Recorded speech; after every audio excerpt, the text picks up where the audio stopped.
आप लोगों में से एक बच्चा डाउट प्रॉब्लम भेजा है अपना। तो इसमें एक सवाल पूछा है, एक बर्तन में 100 ग्राम जल 10 डिग्री सेल्सियस पर रखा है, इसमें 42 ओम प्रतिरोध का एक तार डाल करके उसमें 2 एम्पीयर की धारा 5 मिनट तक प्रवाहित की जाती है। तो ये बर्तन की ऊष्माधारिता 50 कैलोरी प्रति डिग्री सेल्सियस। तो आपकी किताब में ये मिस्टेक है, इसको आप लोग बना लेंगे। तो कैलोरी प्रति डिग्री सेल्सियस ऊष्माधारिता का मात्रक होता है।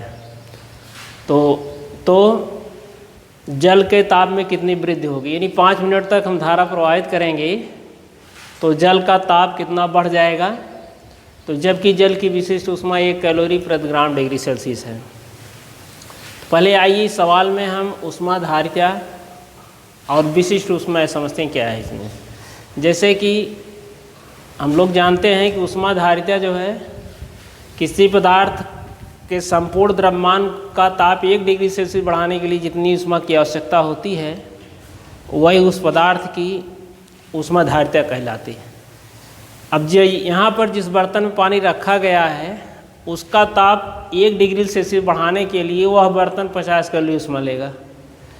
तो अब यहाँ पर हम मान लेंगे कि ताप में वृद्धि पूछा है। मान लीजिए ताप में वृद्धि अगर डेल्टा टी हो रहा है 5 मिनट तक धारा प्रवाहित करने पर, तो बर्तन जो है इतने ताप वृद्धि करने में कितनी ऊष्मा लेगा।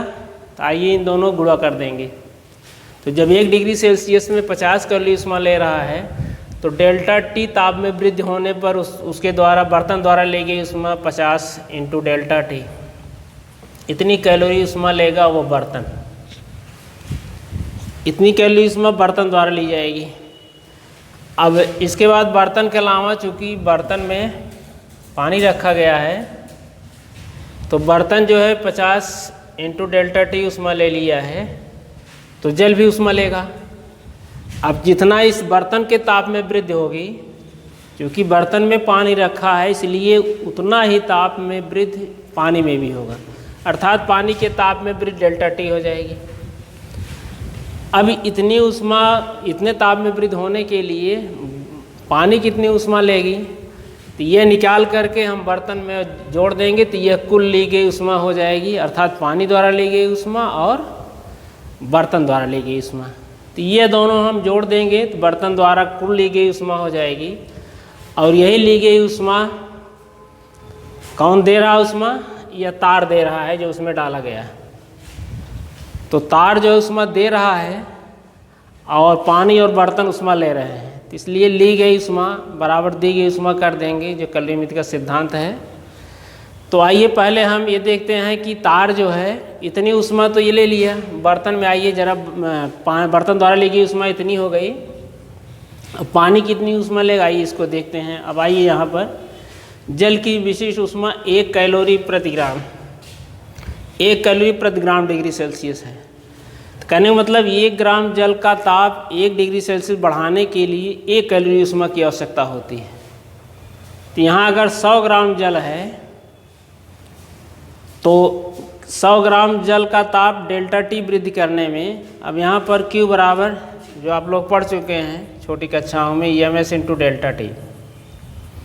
यहाँ पर एम जो है जल का द्रव्यमान है 100 ग्राम और यस जो है जल की विशिष्ट ऊष्मा, इसी की यस कहा जाता है।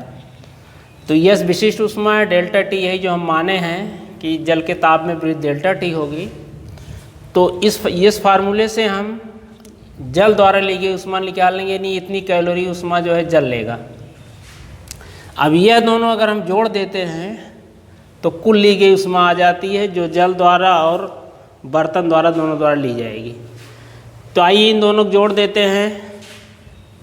तो 50 इंटू डेल्टा टी प्लस, अब यहाँ एम की जगह हम 100 ग्राम रखेंगे, इंटू यस जो है 1 है, इंटू डेल्टा टी है चूँकि हम इसको मान चुके हैं।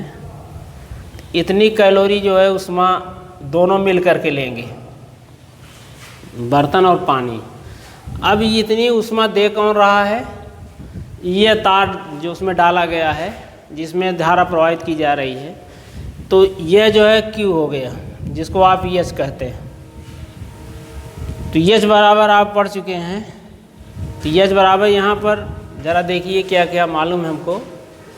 तो यहाँ पर 42 कैलोरी प्रतिरोध मालूम है, 2 एम्पियर धारा मालूम है और टी मालूम है, यानी आर हो गया और यह धारा आई हो गई और यह टी हो गया।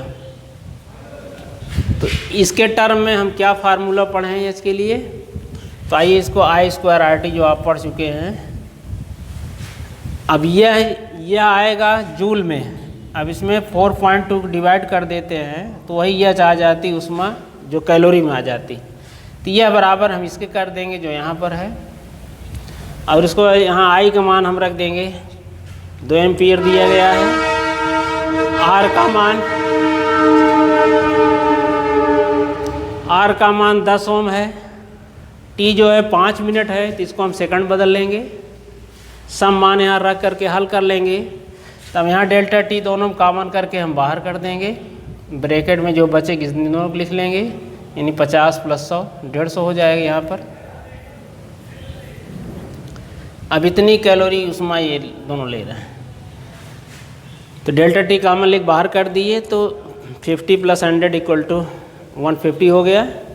अब यहाँ पर सब वैल्यू रख करके हम डेल्टा टी का मान निकाल लेंगे, क्योंकि आई दिया, आर दिया है, टी दिया है। यहाँ पर टी ध्यान रहे कि समय है, यह समय है, और यहाँ पर ये ताप में वृद्धि है। तो यहाँ से हम पक्षांतर कर डेल्टा टी का मान निकाल लेंगे।